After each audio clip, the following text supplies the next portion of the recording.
is this their first time becoming familiar with the CCTS? Does everyone know what it stands for?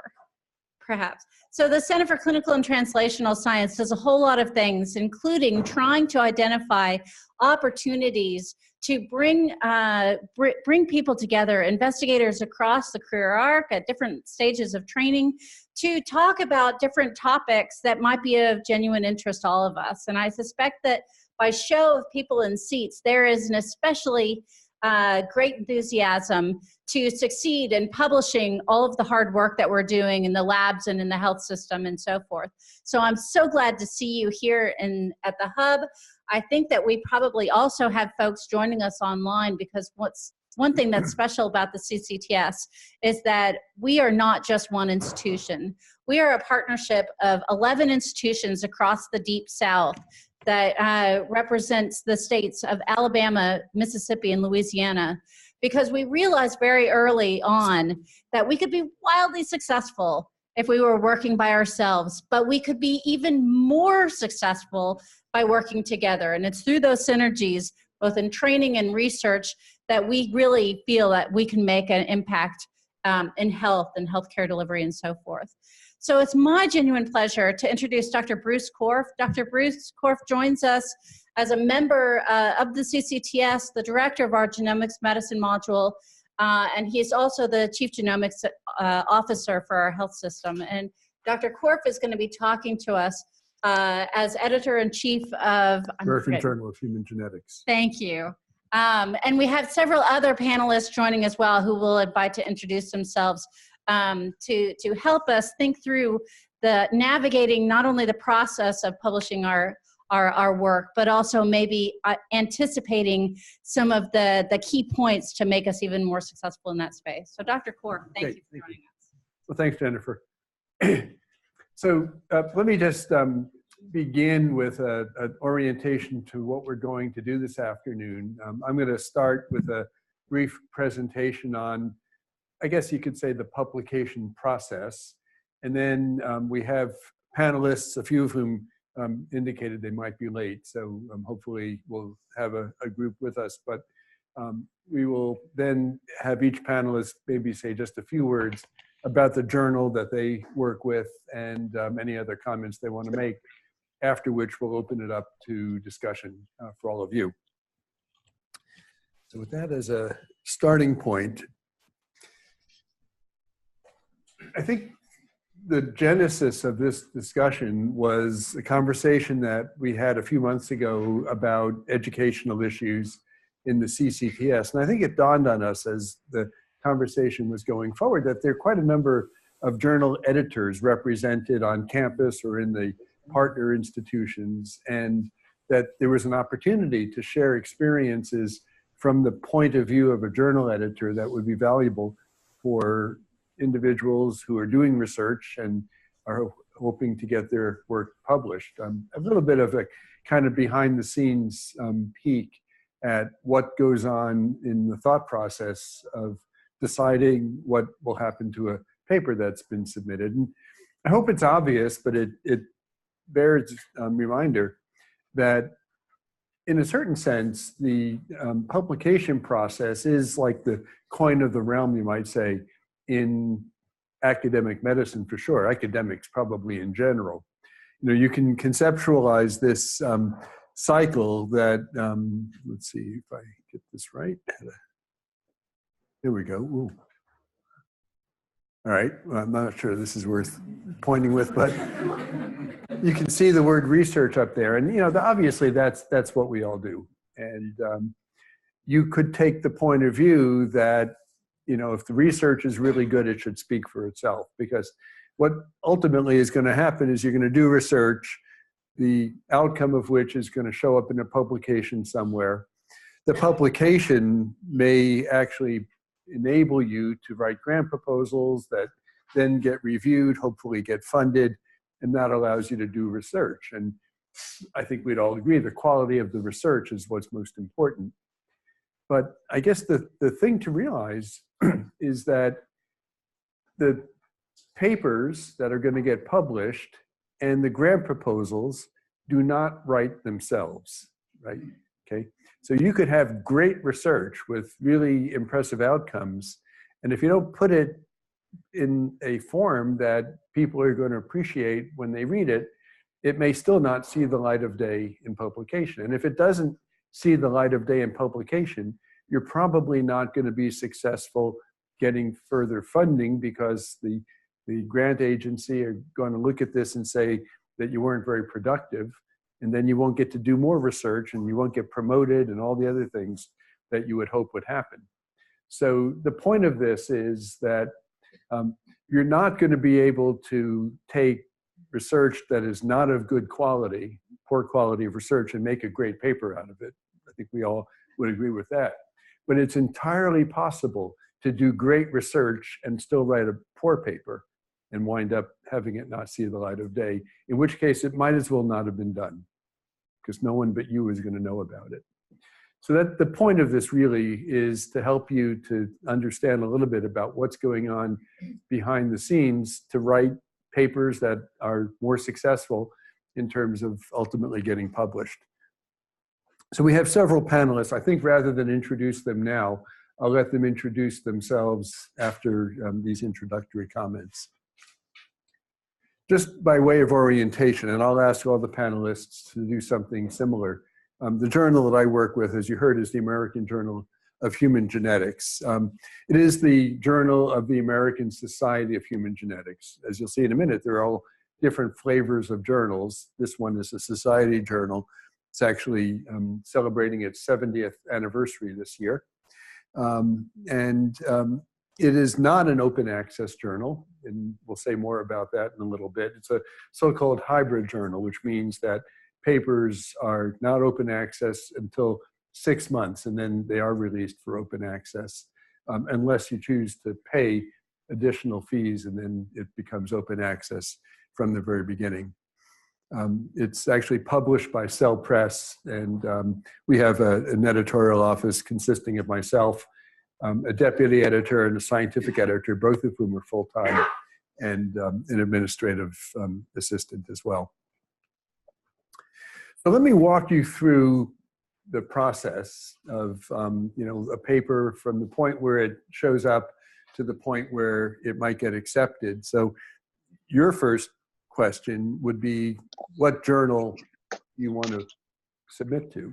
What's the most appropriate place? And there's a variety of things that I think go into that. The scope of the journal obviously needs to match what you're trying to publish. A lot of people think that the kind of key here is to go to the highest impact factor journal that they can. And it's hard to argue against that, but I'm going to say a few words in a few minutes to give you a little bit of a window on what impact factor really is, and I guess maybe what it isn't.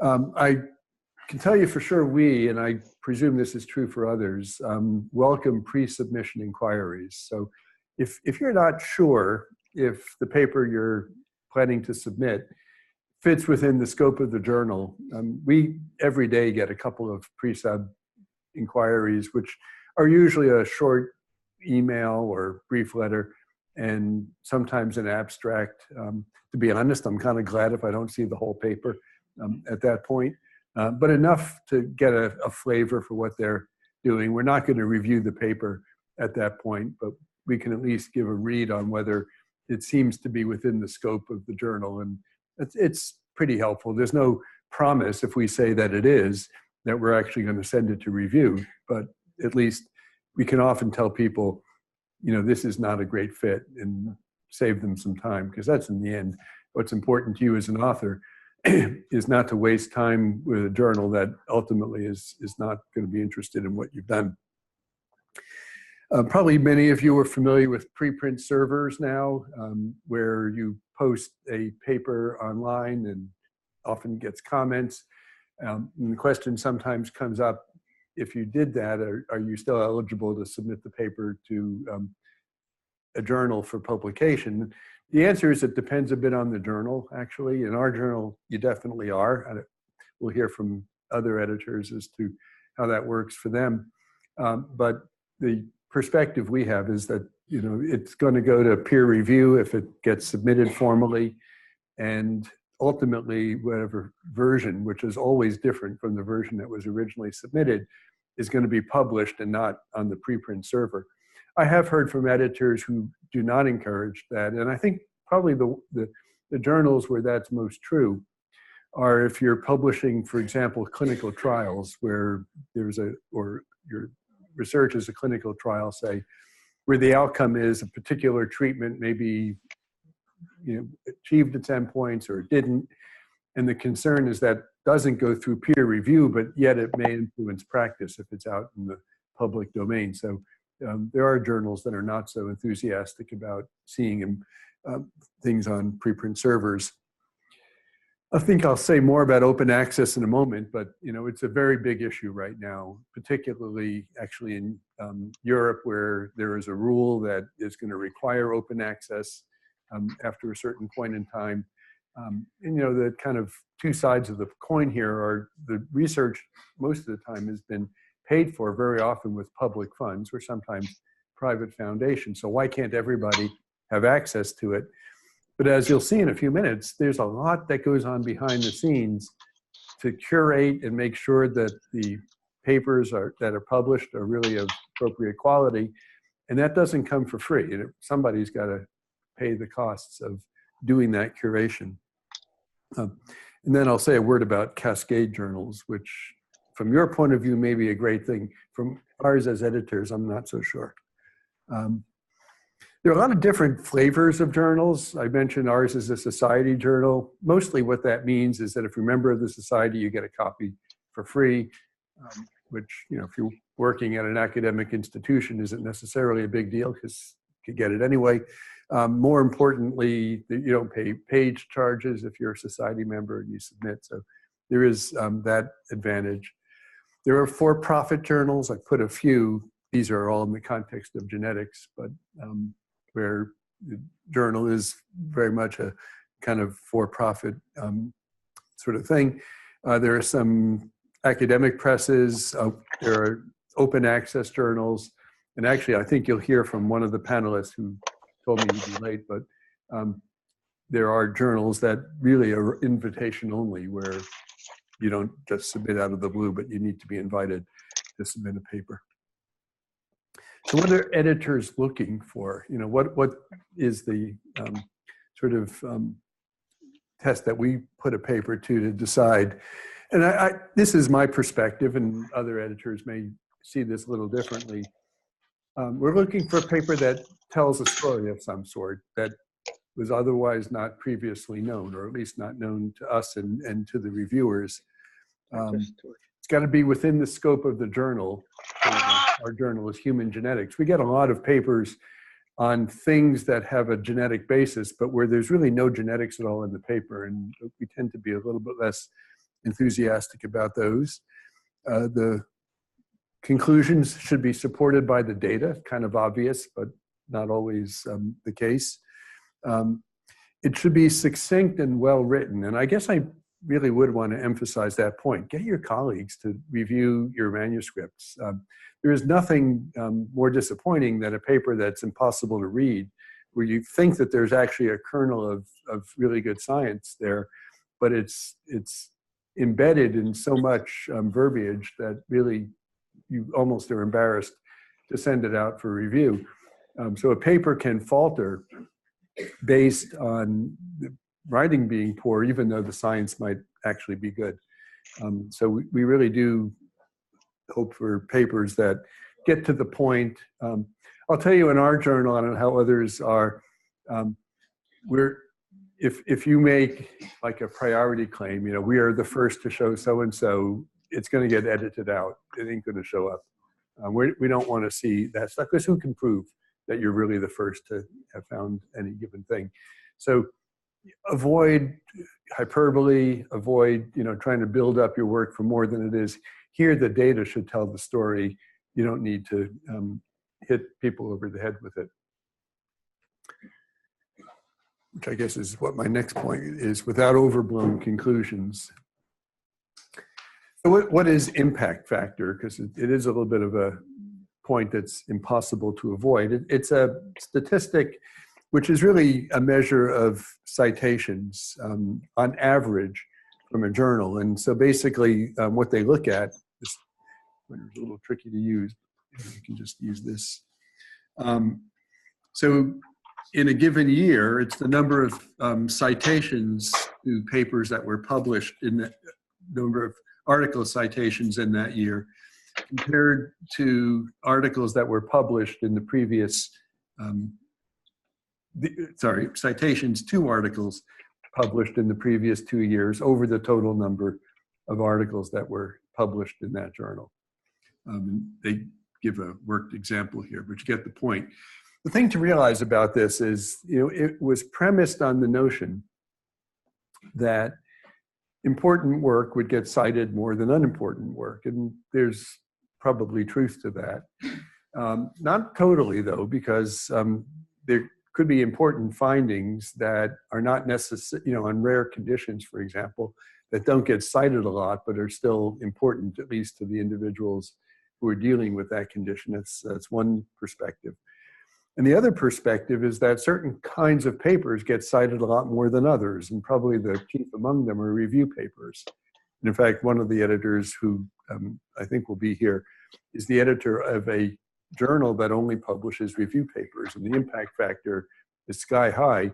And journals can game the system, frankly. I mean, those that are overtly review journals, then you understand what they are. But there is a real tendency to want to attract review papers to journals to jack up the impact factor, even though the importance scientifically of what gets published is no greater. So I'm not going to tell anybody to not try to publish in a high impact factor journal, but I will tell you to pay careful attention to, what are the journals that people in your field are reading, and you ought to know that. It doesn't necessarily have to be journals with the highest impact factor. It should be in the scope of the journal and something that the colleagues that you're trying to communicate with are actually going to be reading. And impact factor, sort of is what it is, hard to ignore, but I think sometimes gets more attention than it deserves.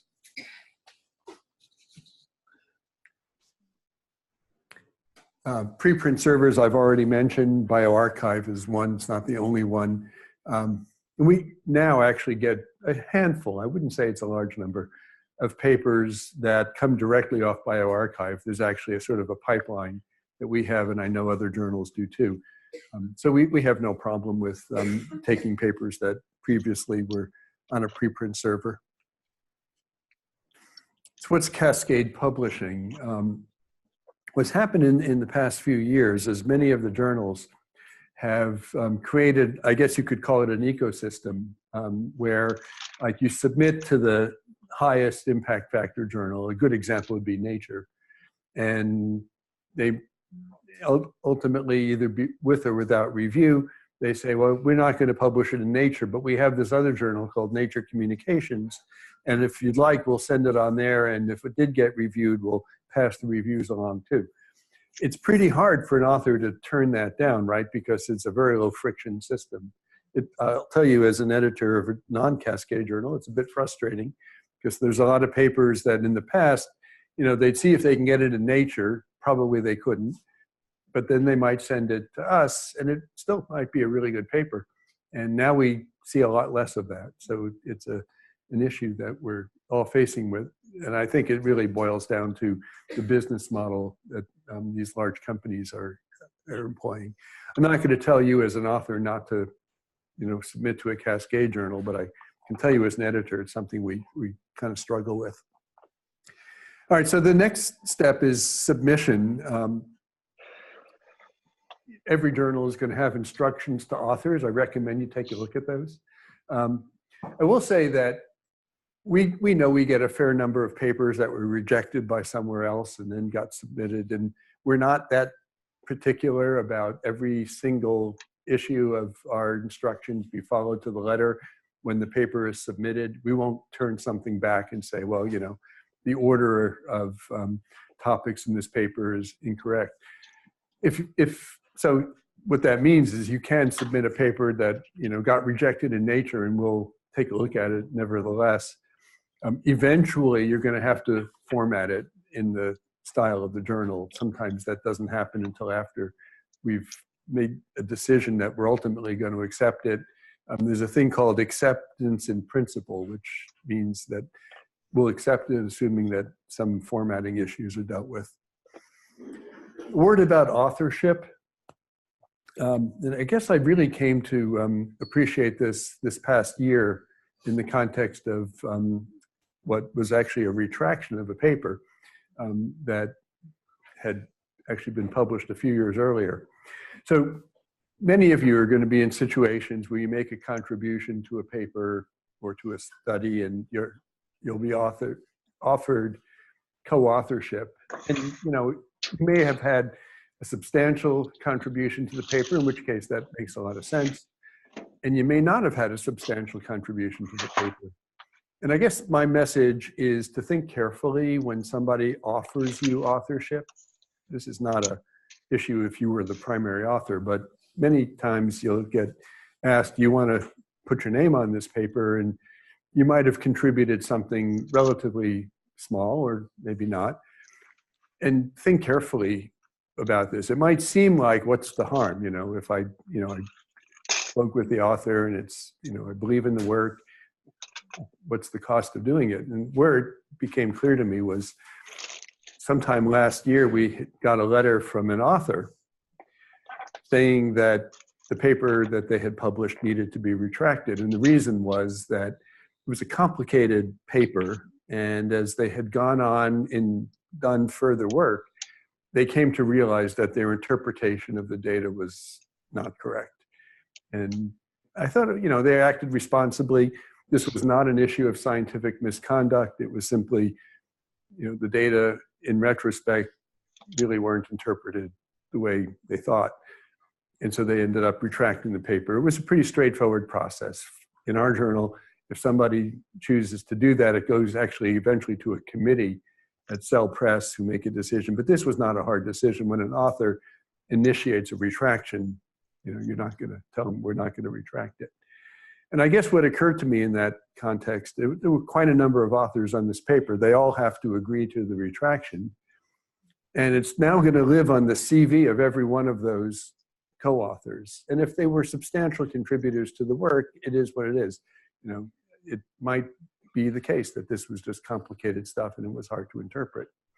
But it occurred to me that if you were an author who had just kind of shaken their head and said, sure, put my name on it, even though your contribution was fairly minor, that retraction is going to live on your CV just like everyone else's. And so think twice. If somebody offers you co-authorship, make sure you had a meaningful contribution and realize you're taking responsibility for the content of the paper. It's not just another line on your CV, because you don't want it to be 2 lines on your CV, I think is the main point.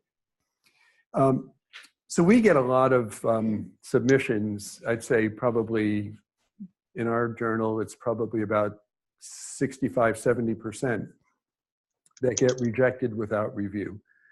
What actually happens is we have a Skype call every day, because the deputy and scientific editor are actually at Baylor, which is where they were before I came on as editor. And we go over the papers that came in that day, which could be anywhere from, 0, I suppose, but usually I'd say 1 to 5, and we divide them up. It's actually one of the great things about being an editor. It's like going to journal club every day and hearing all these papers be described. So we kind of rotate the responsibility for particular papers, and each of us presents the papers that came in to our queue that day and talk about them. And the discussion is, do we send this to review or not? And, the criteria are somewhat what I've already said. Is it significant? Is it novel? Is it well supported by the data? Is the paper readable?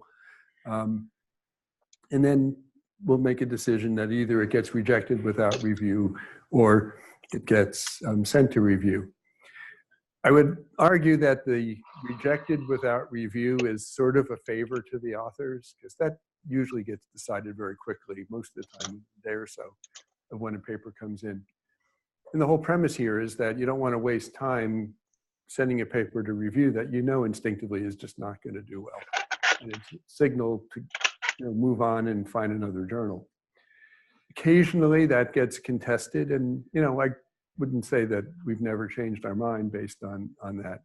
But I do that really judiciously, because most of the time, I wouldn't say this is true for me, but the deputy editors have been doing this a long time, and they have really great instincts about what's going to review well and what's not. And yeah, you can contest it, but you may be mostly just delaying the eventual publication of your paper wherever it's going to wind up. And then stuff goes out for review. And let me just make a few reasons why we might reject without review. But here's a point that's not exactly on the subject of being an author as much as it's on the subject of being a reviewer. So tips for reviewers. If you get a request to do a review, answer quickly. It's okay to say no. I would much rather somebody tell me no quickly than sit on it for 2 weeks and finally come back and say no. Or worse yet, come back and say yes and then not do it. The best gift, I'd say to an editor, well, the best gift is to say yes and do it quickly, but the second best gift is to say no and give you a few suggestions of other people to ask. It's not easy to find reviewers. You're asking a lot out of people in terms of time and effort. So answer quickly. If you can't do it, that's fine. It's great if you can suggest somebody else. When you're writing the comments to the authors, don't say this paper should be accepted or rejected. That's pretty common advice. But the advice that's not so common, but which I think is really worthwhile, is if you write confidential comments to the editor, which is typically done, make sure that they're consistent with what you say to the author. Because not infrequently, we'll get a paper that the reviewer will say, this paper should be rejected. That's the confidential comments to the editor. And they'll have various reasons why. And then you look at the comments to the author, and it's all constructive criticism. You should change this, this, this, and this. So you reject the paper, and then of course, the author only sees the comments to the author, not the comments to the editor. And they say, well, we could have fixed this. Why did you reject it? So if you don't think a paper should be published, don't say it in so many words to the author, but let your considerable concerns about the paper come through in the comments. Now, it doesn't mean you can't offer constructive criticism, but it really sort of means this is really not going to be easily fixable, in the context of this journal, and make that clear. So you don't wind up sort of contradicting yourself. The review does not need to rehash the paper. It really is not that helpful to just give a paragraph summarizing the paper. The author surely knows what the paper is about. Hopefully the editors do too. Don't try to rewrite the paper. It's not that useful to have a 3-page review, line by line, that, nitpicking on choice of words and things like that, because you can easily lose sight of what the really big issues were. If you see obvious typos, there's nothing wrong with correcting them. But if you don't like the grammar or the wording, unless it really is hard to read the paper, I wouldn't recommend trying to edit it at that fine level. And well, I've already said this, make the comments as specific, and if you think the paper can be revised, as actionable as possible. She's not responding. Oh, because I made that change. I got you. Hang on. Oh, okay. I just had to, because I had to go click something. Uh-huh. All right, you got control back with that. All right, thank you. One final point about the review process. A lot of journals welcome having, if they send a paper to a senior investigator, having their trainees participate in the review process. If so, it should be acknowledged. And what that means is not that the paper comes to me and I send it to a fellow and say, go do this, and then I submit it under my name, and that's the review.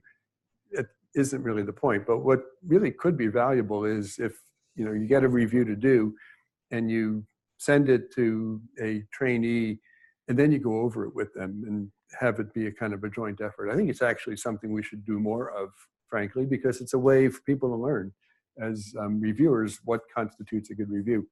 There is, just by the way, a bit of a movement in journals now to be more transparent in reviews. Sometimes you can have a chance to sign a review.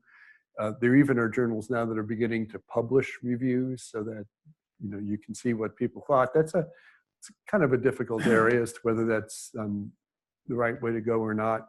I think Cell Press recently told us that in some journals that they were associated with, ours is not at the moment one of them, they're going to very structured reviews where the review has specific kind of data elements that it requires, which might be a good thing. It's something we'll be looking at. Well, if it survives the first round of review, then the next step is to address the reviewer's comments.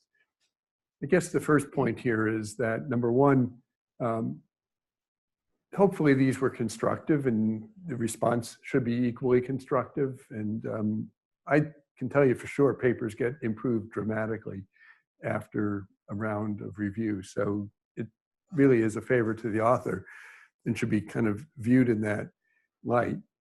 And generally we expect to see a point-by-point sort of response to each criticism that the reviewers provided. And it makes it much easier to go through the paper in this revision to see exactly how you responded to each point. Now, you do not have to do everything the reviewers say, right? I mean, you might disagree with a reviewer's perspective on things, and that's fine. You should explain why, and then it's an editor's decision how important was that point, and are you going to let that go or not?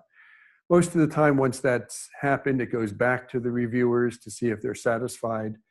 And sometimes it might go back yet again. Much of the time it doesn't. After that, it becomes sort of an editorial decision how to go with things.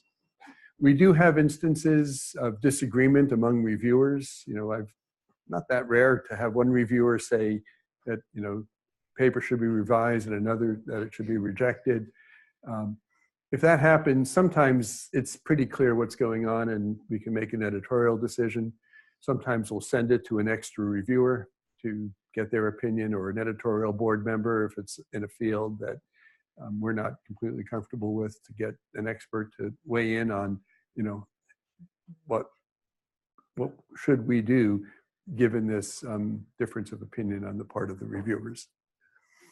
If you get rejected, I wouldn't exactly call that a gift, but it is sort of a gift because it tells you, move on. We do have occasional situations where people contest the rejection and say, we could have fixed this, will you give us a chance to do that? I think the answer there depends a lot on, essentially the judgment of the editorial team. I can tell you sometimes we have given a second chance to a paper, so it's not unheard of if a rejection is contested to have that paper eventually be published in that journal. But, fighting about these things is probably, at the end of the day, mostly costing you time where you could have submitted it somewhere else. So I would, again, do that really judiciously. I guess I've said that. And then finally, once it does get accepted, next thing you'll see are page proofs. I guess it goes without saying, the faster you get those back, the faster paper's going to see the light of day. Journals generally have policies about publicity and embargoes, which you'll have to adhere to. And I think I will end it right there. So how are we doing on time? We have about 45 minutes. Yeah. Just right. So maybe what we should do at this point, before I won't take questions right away, but let me invite the panelists to come to the front and let them introduce themselves, say a few words about the journal that they're affiliated with, and any comments they want to make, and then we'll open this to discussion. So come on up. Yep, come on up here. So when you want to talk. So I got one here. Yeah, right. Thank you. Right here. I got you. That's all we have, Bruce. Yeah. And there's for you. There's one other person who may yet come. I guess we'll wait and see. But why don't we just, I'll give you the chance to introduce yourselves, maybe say a few words about the journal that you work with, and any other comments, brief ones that you want to make. And after we've done that for each of you, and then we'll open this to the group. Okay, thank you for inviting me. My name is Jean-François Pité. Yeah. I am an anesthesiologist at Factory. I work as a critical care physician in ICU or IQAD.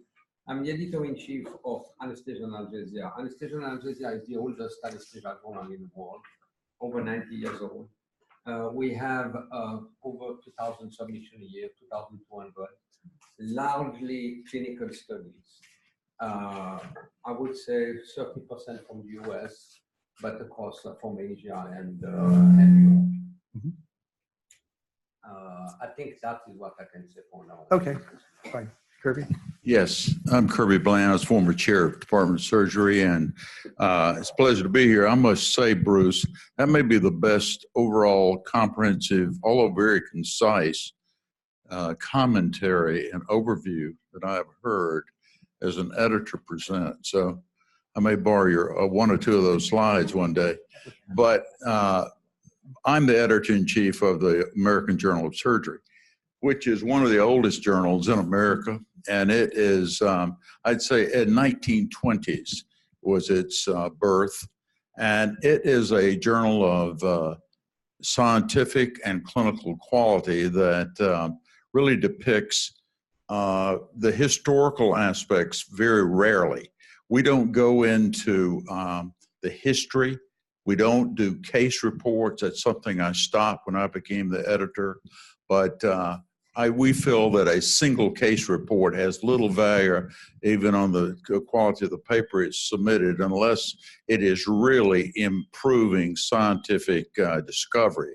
Like, for instance, the invention of anesthesia, and many of you know 1846 it dates to, and in that year it was published at the time the Boston Medical and Surgical Journal, which was founded in 1828. And that was the forerunner of the New England Journal of Medicine, which it was just voted as the most important paper in the first 200 years of the New England Journal of Medicine. So that gives you some prestige in terms of certain scientific discoveries. That takes precedence. It was presented for publication and published within the month. That's as fast as it gets, bros. So we won't ever have anything quite of that magnitude and eminence, but our journal is dedicated to scientific discovery and clinical science. So you will see comprehensive reviews which are dealing with life and improvement of quality of life, palliation, and improvement in morbidity of the patient, and outcomes in terms of deaths of the patients. So our purpose is purely to advance scientific discovery in clinical sciences, but it's in surgical field only, okay? Hi. Hi. I don't know if you can hear me. My name is, hi, my name is Daphne Kane. I am, Use this. okay. Hi. My name is Daphne Kane, and I am a professor and the editor-in-chief of Best Practices in Mental Health. I'm also the Associate Dean of Administrative Services at the University of Alabama School of Social Work. Our journal, Best Practices in Mental Health, is a relatively new, it's a very young journal. It's been around about 11 years, so it's fairly young. It is being published out of Schools of Social Work. Right now it is with the University of Alabama. I am a new editor of the journal. I've been with the journal since August, so a very new editor. I did love the presentation. I thought it was very concise. It also speaks to the kind of publication regime that we have within social work. We accept articles, manuscripts around the use of empirical practices and mental health services. Are any of you in here doing research on any aspect of mental health? I'm seeing one hand. I see two hands. Wonderful. I would love to speak with you before the evening is out because the journal is going through a transition right now. The former editors were not publicizing the journal the way that we would like to now. And so I am doing my best to get our name out there a little bit more and to attract more high quality manuscripts using empirical quantitative data in particular, but we will also publish qualitative data as long as it's done in a rigorous way. So I'd like to speak with you, but I have a whole lot of information here that I'd like to submit to all of you. So we would like for you to consider submitting to Best Practices in Mental Health. Dr. Korf, is Dr. Alice Smith online? I don't know how to know that. I'm gonna look for you. Okay. Yeah. Hi, this is Alice. Can you So hear Dr. me? Bob Kimberly a minute ago. Hello. Ready? I'm online. I unmuted. Tell her I can hear her. Hang on just a second. Oh. I can hear you. For some reason, it's not coming through in here, so give me just a second.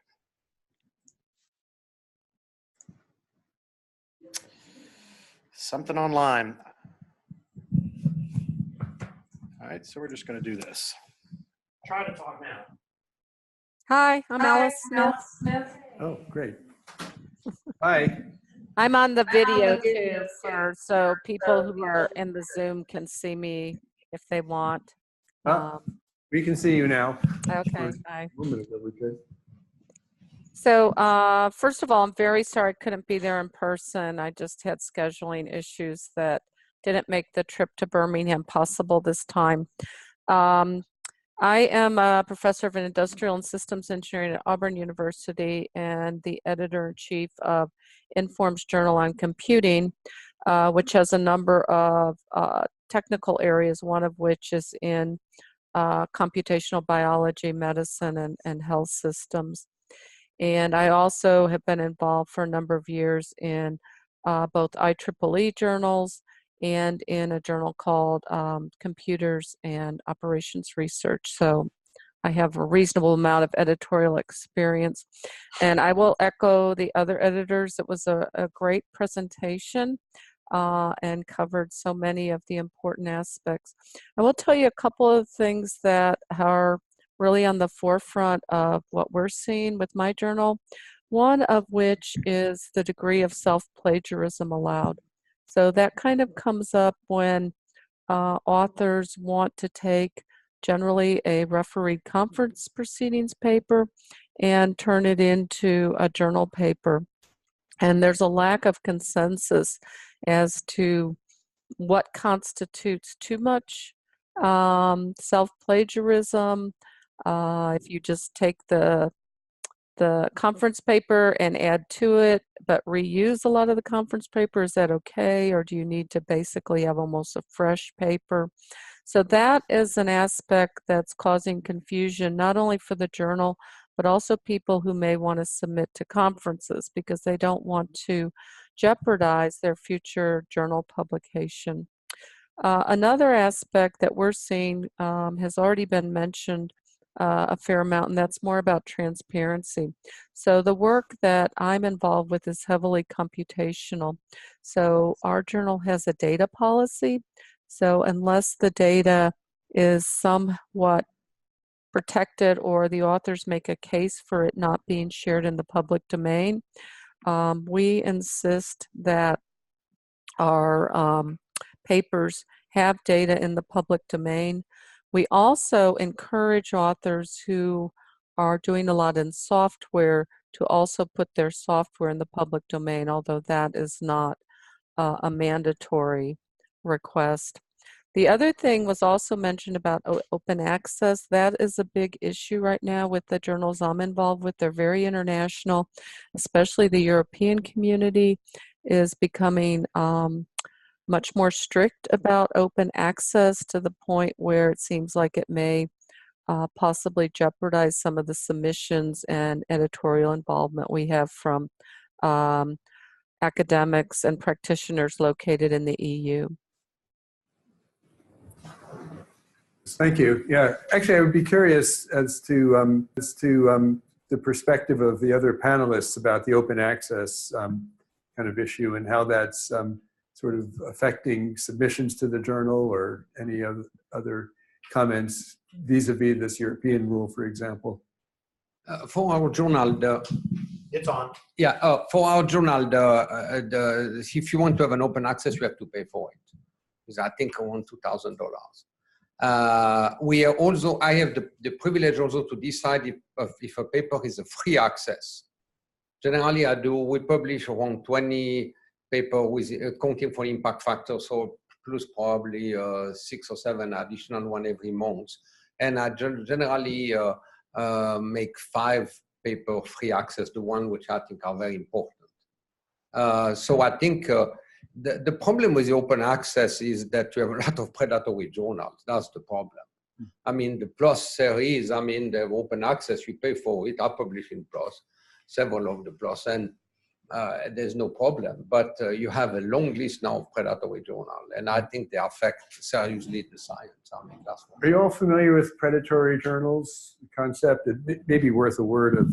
Well, I think the means. predatory journal, I receive at least once a day an invitation to be an editor-in-chief or an editor or reviewer for a journal that I don't know. And generally, it's not really in my area of research or my clinical experience. And so what they are doing, basically, they are attracting people, unfortunately, many from developing countries, and it's a big problem. We have a section of our journal just dedicated to developing countries, to publish paper from, because anesthesia, you know, and surgery is mostly done in developing countries. We need to be very clear about it. Large number of anesthetics and surgery is done in developing countries. And the Lancet Commission— With very low impact factor, too. Yes. And in Lancet Commission in 2015 has said and published a critical document showing that in 15 years, so 2030, if we don't have safe surgery / anesthesia for several critical surgical procedures, we go to a very major critical economical crisis. So the bottom line is that these people in developing countries, they don't have, unfortunately, the training that we provide to our fellows and residents and here in America, Western Europe, or Japan. And the problem is that they get preyed by this predatory journal. And they pay some money and there is no review, basically. And that's the problem. And I think there was Dr. Ball, B-A-L-L, I think he was in Utah. He published a long list of this predatory journal, but he was attacked really violently, you know, not physically, but on internet by companies that publish this journal. So I think it's a serious problem. And I think the number of journals is increasing every year. I don't know if you have a comment about it. No, I fully agree. And I think you gave a nice overview of that as well. I must say, and this week I've had 3 invitations to join the journal, and that's no accolade for me, I can assure you, and it may not be for you, but it is not, in my view. These are very low impact factor journals, and at least in our field, and they have really no incentive for a young investigator to get involved or publish there, especially in an open access that has a high fee. I was asked to write a scientific paper, and I got fooled with the title of recent. And I had my resident and I wrote a very good paper of contemporary science and sent it in. Then they asked me for a fee of $2,000. I said no. And as a matter of fact, since you've asked me, I'm withdrawing this paper, which I did. It took me about a month just to continue to communicate to do that. But let me say one thing. I mean, we may want to stay on the point of open, but it bothers me that I have actually 6 societies of which our journal is the principal organ of publication. Probably none of you here have that many. It's very unusual to even have over one, usually. But all of those papers that are presented in these groups, sometimes they have a very low threshold at scientific meetings to really oversee the quality of production of those papers.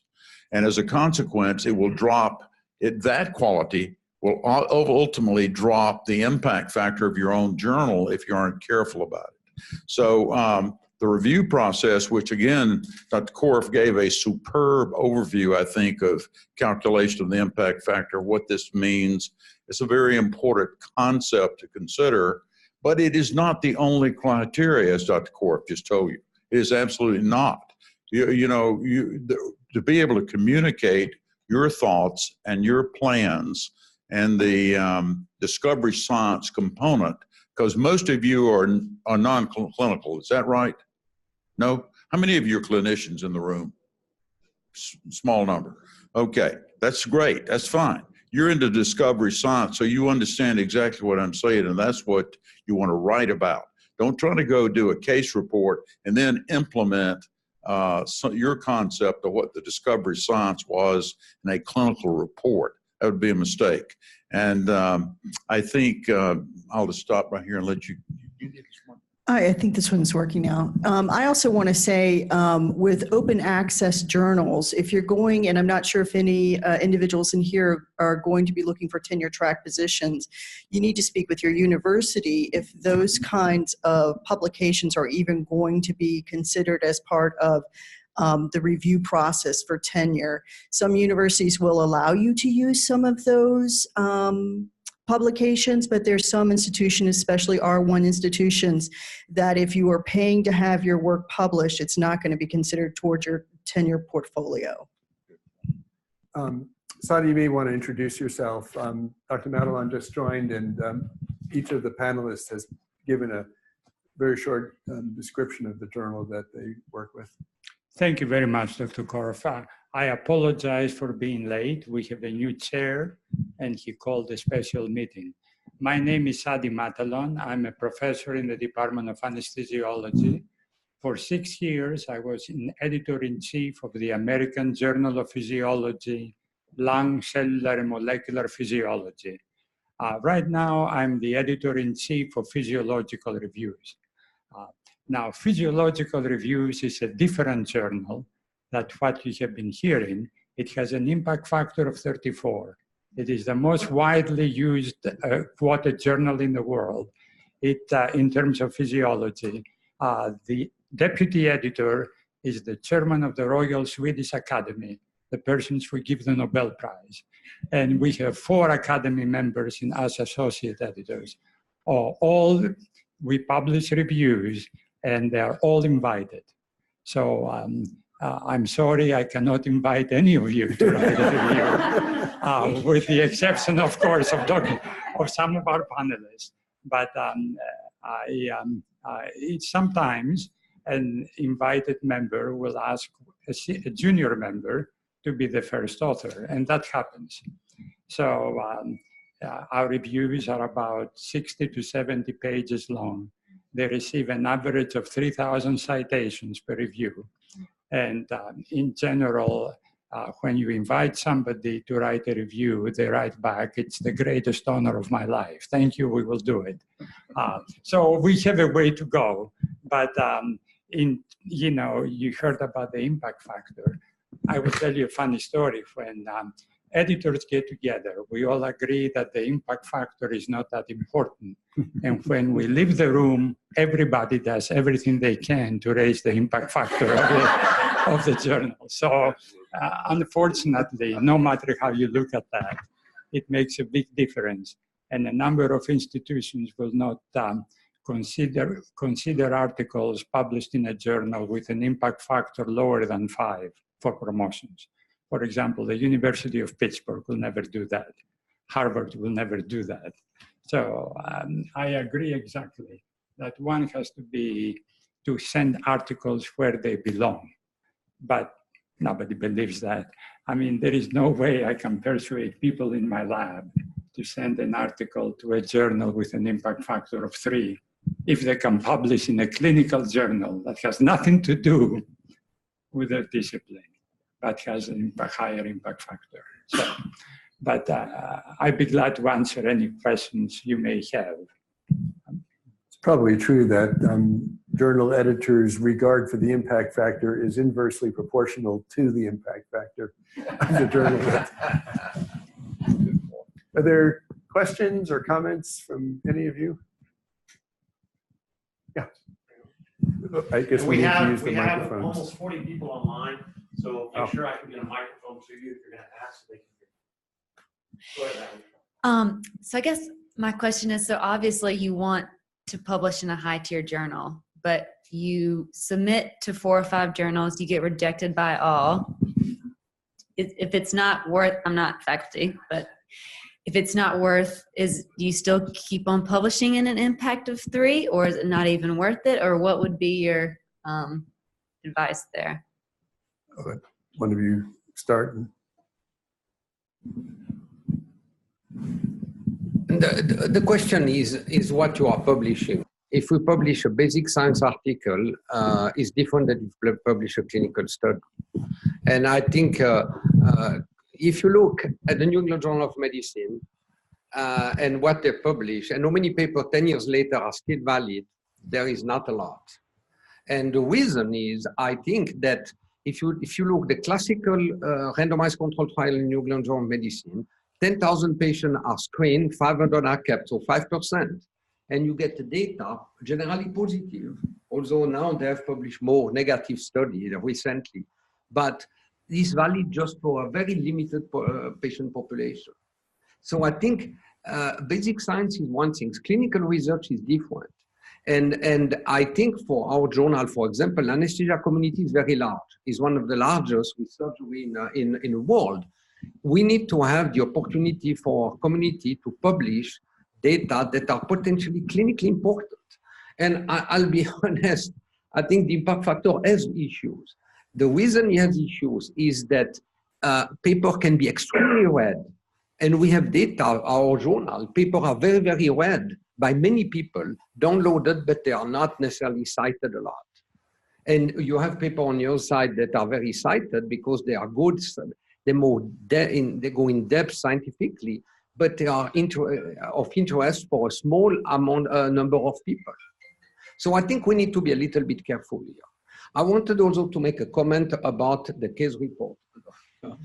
We have a sister journal for case report. I do believe, I strongly believe that case reports are important. We have a journal that publish basically only case report. They are important if for clinicians, if it's something novel, that you have a complex patient with a complication that you don't expect, and that is important to communicate to the rest of the world. Number 2 is for clinicians particularly. We are not as trained as writing papers that most of you hear. It is very important because they learn how to describe a case with, case report and do a good research of literature and discussion without dealing with a lot of statistics. So I think we need to be very careful here. I do believe case reports are important, but it's true that it's better to have them separate than mixed with a clinical journal. Yeah, I'm the one that made that original comment. That is just the priority of the journal that I edit. That doesn't mean they aren't of value, because as I just told you the story about the invention of anesthesia and its importance. Got 2 anesthesiologists sitting here, researchers in anesthesia. I certainly wouldn't offend them, but at the same time, that was a critical point in time for surgery, which interrelates to us. And we have many papers in our own journal about surgery and its implications to the care of patients. So it's just an extension of that. But I just don't accept case reports personally. I mean, that's just the mantra of the journal. May I add one more point to that? Right now, it's much more accepted to look at the H index of a particular article. So if you publish an article in the journal with an impact factor of 3 and get cited thousands of times, this is very much noted.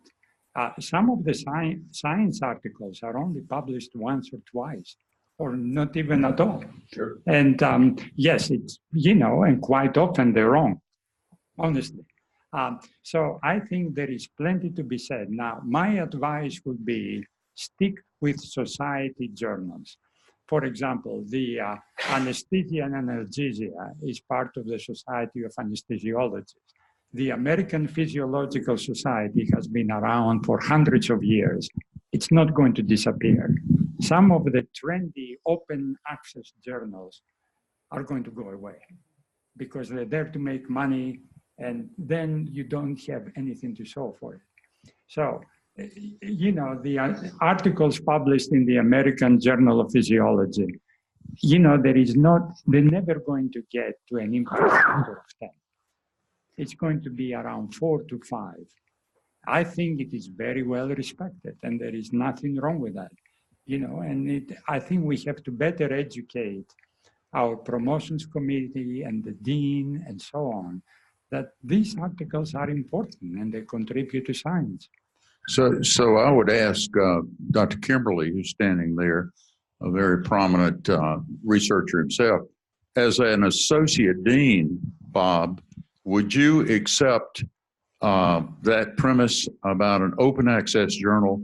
It probably should not even count on recorded components of anyone's CV, and certainly not for criteria of promotion.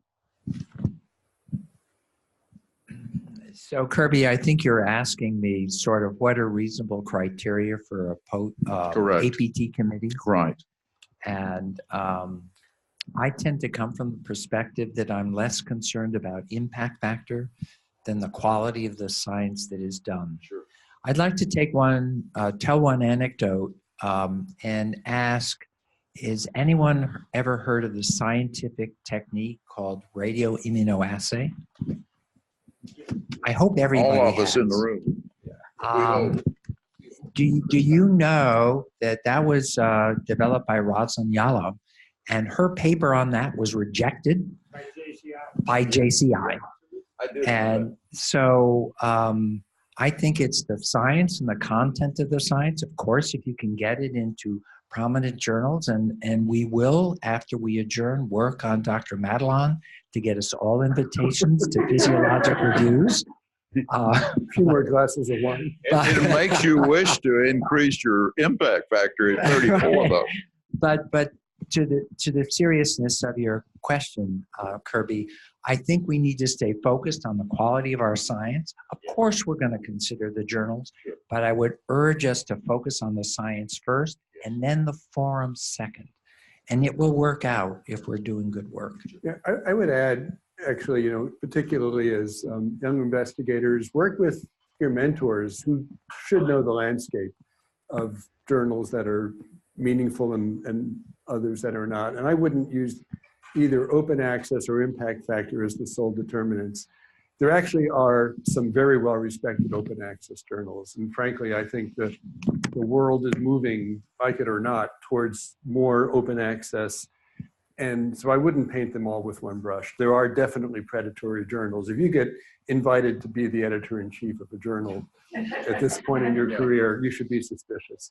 Similarly, if you get invited to give a talk in China, which you probably get emails about every other day, yeah, those are to be watched. But that being said, there are plenty of high-quality open access journals, and I'd be surprised if the promotions and tenure committee would discount publications in those. So I would use your mentors as a good guide to what's an appropriate place. And if you're getting a litany of rejections, it's probably a good idea to take a careful look at what the reason for rejection is, and maybe it's fixable, and maybe you're aiming for the wrong kind of scope of journal. There could be a lot of reasons why that might be. I think there was a hand up in the back, a couple actually. Back row, and we'll pass it. Hang on. Is it muted? Yes, it is. I'm sorry. I'm sorry.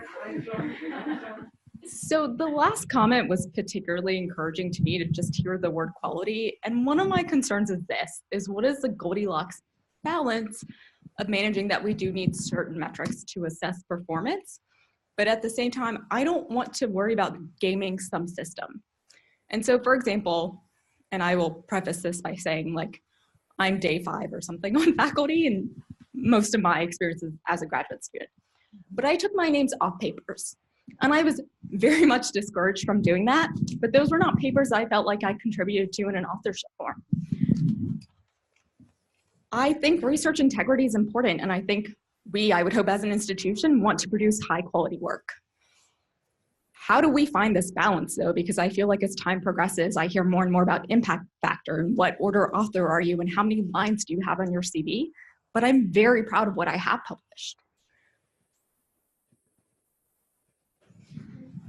Yeah, which is how do we balance this tension between the two?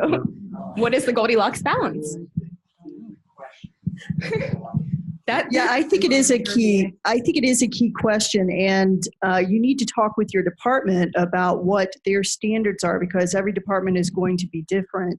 Everyone is looking for high quality, the quality of the research you're doing, but the dissemination of that scholarship is also important for you as a scholar, but also for the institution and the department that you're working with.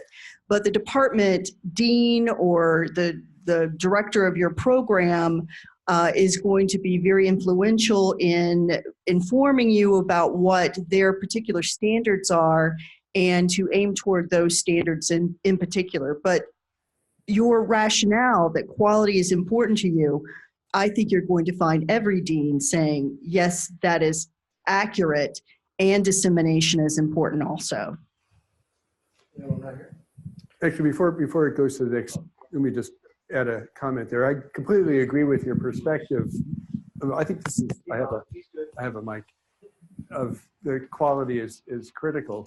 And you know, I wouldn't actually only put it in terms of integrity either. The point I mentioned earlier about be thoughtful when somebody offers you authorship, I didn't mean to imply that there was a lack of integrity in the process. If you say, yeah, you know, I made some contribution, so now I'm an author. I was just making the point that it may be a totally honest and appropriate thing at some level, but just realize you're taking responsibility for the data that's being reported, and don't take it lightly. And it sometimes is better to politely decline, not because it's dishonest, but because you just can't take that kind of responsibility for a paper about which you really didn't make a major contribution.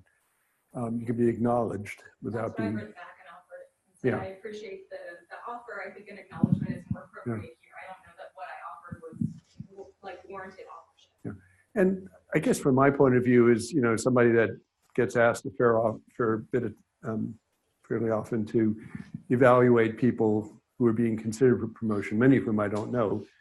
You know, you try to pay attention to inferring what their role was in the research and the degree of impact that had on the field, not measured quantitatively, but more conceptually. So I don't really see a major conflict. Now, that all being said, I don't think it's gaming the system to pay attention to how to position your work as prominently as possible. And I'll tell the anecdote of another investigator whose name will be very familiar to you, and that's Mendel, whose work went unrecognized for 50 years. And it turned out it wasn't because it wasn't published, because it was published. It was because, by report, I honestly haven't read the original German, but he was apparently a very obscure writer and not very good at positioning his work so that it was recognized by his peers. It does make a difference to be out there, to write clearly, to, you know, science is really a social process, and being part of that is not a disingenuous thing. So I wouldn't say that one should just let the work speak for itself, put it anywhere you want, and somehow it will see the light of day. Being strategic is important. Being honest and being careful about, you know, where and how your name is used is important too. I have more of a comment than anything. So I was really surprised at the speaker who said that if you're not publishing an impact factor of 5 or greater, you're not going to have that paper count. I'm in Vision Science, and there may be one journal. I don't even think that journal is an impactor of 5 in Vision Science. So it's partly field related, I think. And there's just, in my field, so many fewer optometrists, ophthalmologists, physician scientists than anesthesiologists that I don't think we would ever have a journal that's 34. So I asked my mentors about that kind of in a different way. And they said that it's more about the citations that you get on your paper. So say you get 10, 20, 30, that's amazing. Whereas if it's in a journal with impact factor 2, it's still okay. But these were not my views. yeah.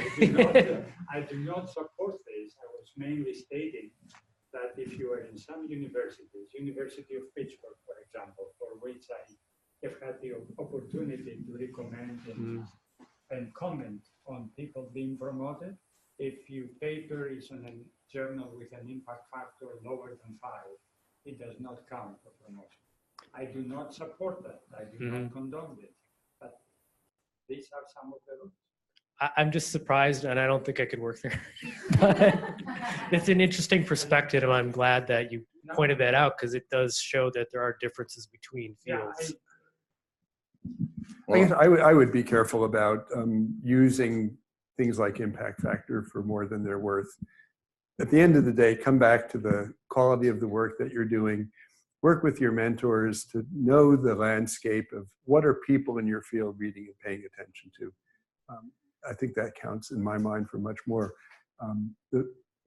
This metric it's been to many people as much a bane as a blessing in terms of what it really means. It's hard to ignore, but it can really be misleading too.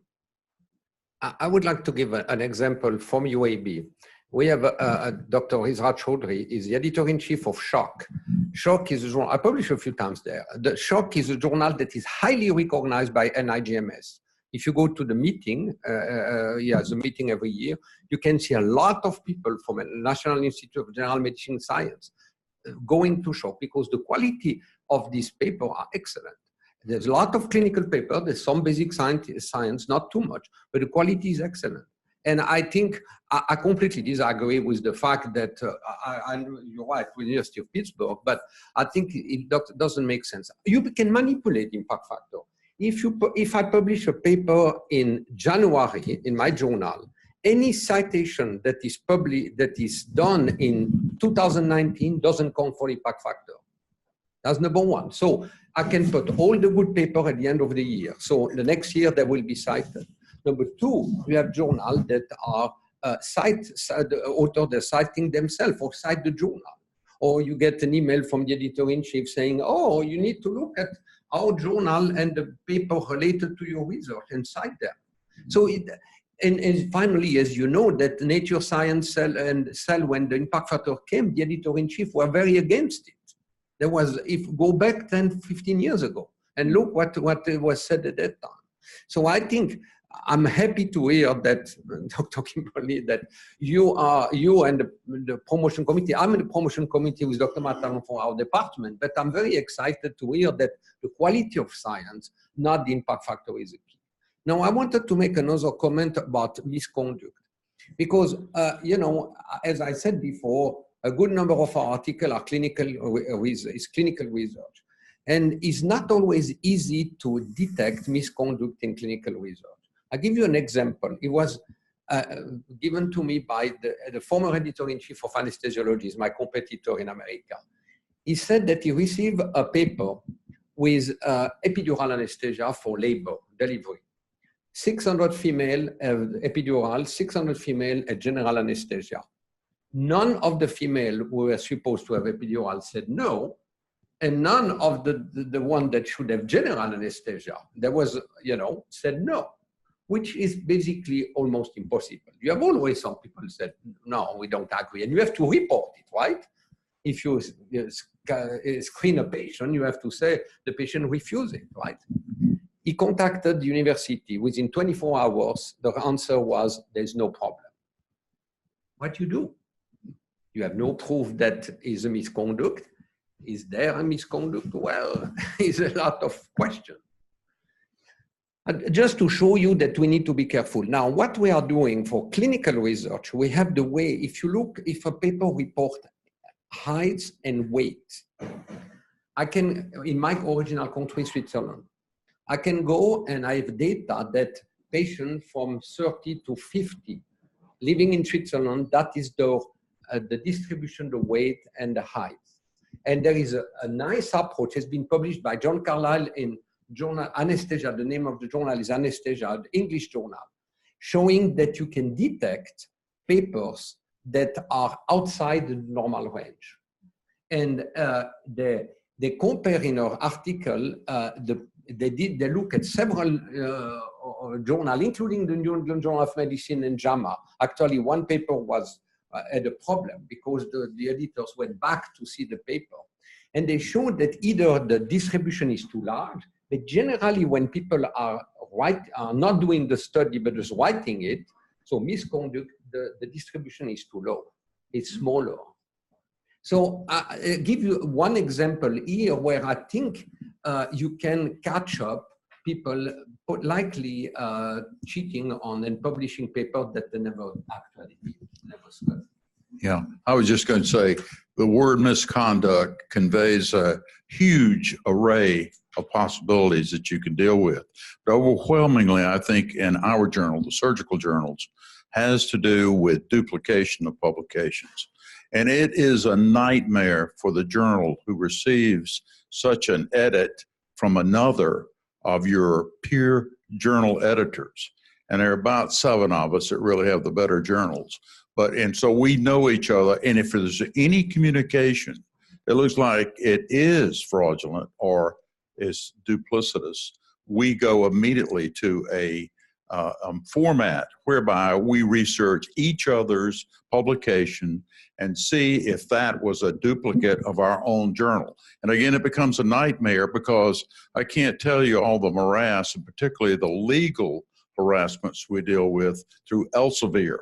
And they have such a robust number of journals. This is not an uncommon problem, particularly to the CEO of Elsevier. I think that's a tough job. But I'll tell you that what they will go through, literally months, I'm not talking about days or weeks, months of edits and looking through our own databases and validate what other journals these were published in. Sometimes we will find one that's almost exactly. There's no variation of the statistical deviation, and you can superimpose graphs from one of his papers or her papers to another. How many of you have seen that as an editor? I haven't. None? Well, I am being very forthright, and I'm telling you, it just happened to us. And every one of those editors would tell you it's equally a nightmare for them because you go through this harassment. Turns out I was like 3rd among that chain that figured it out. And as a consequence, it already had been washed through. But it is a nightmare to deal with. And so when you say the word misconduct, it implies a lot of permutations to deal with. Let me give you one more example of the misconduct that will make you lose some hair if you have it. So when I was the editor-in-chief of the American Journal of Physiology, I received a letter from a graduate student saying, you published a paper 7 years ago, I cannot duplicate the results.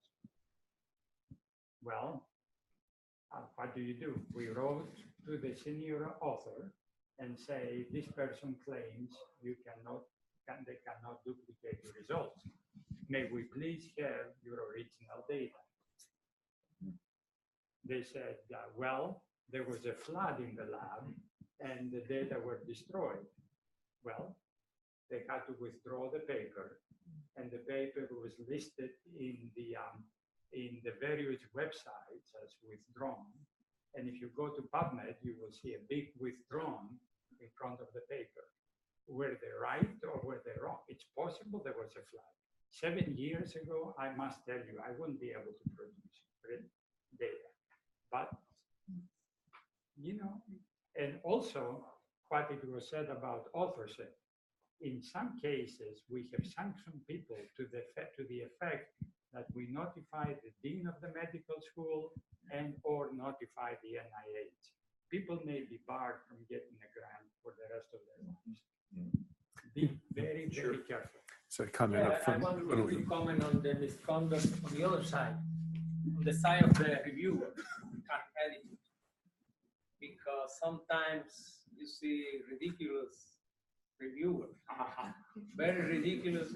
Sometimes you understand that it's not misconduct, it's just that they don't understand your work. They are not adequate reviewers, but sometimes you see that they are very clever. They do brilliant reviews on aspects, and then they put some stupid review in the middle to that you see that is intentional. So there are nuances. Do you think the reviews should be anonymous, or they should be, because I'm in favor of publishing the reviewers so that all the scientific community see what the reviewers are saying, so they will be more careful to be ridiculous. Okay, I think it's a very, very good question. I think I have several editors, ending editor for my journal. So if I get a paper, you send me a paper, I send generally, I can handle myself, but generally I send to ending editor. This person is the one who is in charge of the paper. He or she can send the paper for review, can do a reject peer review, can review the paper in he or herself alone. And if he sends generally for review, 2 or 3 reviewers, he get the review back. He or she has to write a decision letter. The reviewers are advisors. They are not more than advisors. And sometimes you have, and I'm sure Dr. Matalon would agree with me, a reviewer, this is great paper, and the next one said, no, I don't like it, then explain why. So you need to make a decision. What you cannot do, and because I sign every decision letter that goes out, I don't let a decision that said reject, and the first reviewer said great paper. Because if you're an author, you say, wait a second, are they crazy? What they are talking about? So if you, as an editor, who make the decision, feels that the paper is not good enough to be published for any good reason, okay, your review should be going in the same direction. And if a reviewer said something completely different and you reject the paper, you have the choice not to show the review. You have the choice. You can show anything you want, but you cannot, send a letter that doesn't, where the comment don't fit with the decision. I think is wrong. Number 2, I don't accept any derogatory comment or aggressive comment. If somebody does it, it's gone forever from my journal. Because we are in science, we are not like in politics, okay? And I'm sorry to say this. As a Swiss citizen and American citizen, I can say this. Okay, so I think I do not accept this. I think the reviewer need to be polite. If they don't like a paper, they need to explain why. Clearly, what are the problem, and the editor make a decision. Yes, I accept with revision, small changes. I want to revise, reconsider, I mean, you have to come back and we'll see again, or I reject the paper. But I agree with you, I think. But do you think the reviews should be public? The reviewer should remain anonymous, and why? There is a movement, I will say, and there's a whole group of journals that have been petitioning to have reviews be published and signed. I think there are 2 sides to that story. I mean, your point about people would be more responsible about the comments they make if their name was attached to them is probably true. Of course, it could go the other way too, which is that they might be afraid to actually say some of the things they really believe about the paper because they would feel like they would be subject to attack for doing that. So it's not I don't believe it's a simple black and white kind of Can I just say something to that point? I have 92 editors, co-editors on our journal. Our board is, they would all be unanimous on this consideration that their names remain anonymous. I have never seen a reviewer wish to leave his name in the editorial pages we will send back to the author. I would probably query that individual if he did this not an animus, but to really see if he really meant to sign this. They do it to the editor because those are editorial comments that are confidential, as you know. But to answer that question, suppose you had accept as written, and you have another one said reject. You've got a problem. You got a one versus, and that's what you're saying. I would have a minimal third reviewer and then go into an area that's highly focused with expertise that I know, and then ask that individual or others in that area to review it. That's the way you solve that problem. But it's not, there's anonymity still in the review. That's the right thing to do, but that's not what always happens. Because What is the example you're giving then? For example, I know a case. The author sent a paper to PNAs, PNAs. Yeah. The paper was rejected with very stupid reviews. The authors complained, contested. Then the editor-in-chief that was in the physics science, not in the biology, the paper was of biology. The editor decided that the biology editor was a very important person, and since you are nobody, you are the one that you are publishing, the one that are submitting the paper, you are nobody. To make the story short, the answer was not based on scientific arguments, but subjective arguments. The editor is a sacred cow. Then the author had to send the paper to Journal of Bacteriology, and the Journal of Bacteriology chose that paper as the best paper of the year. How did you explain that? Well, we all have. I'm going to have to cut the conversation short now because we're actually out of time. I think this is in some ways not a bad place to end because it reflects the fact that the publishing process, and for that matter, the process of research, is done by humans. It is fundamentally an imperfect process. And you need to understand that and to work with it like you work with people every day in everything that you do. We'll be glad to take informal comments, but I think we need to, at this point, respect the time. And thanks to everybody, the panelists, and to all of those that were involved remotely, and to all of you for participating. Thank you.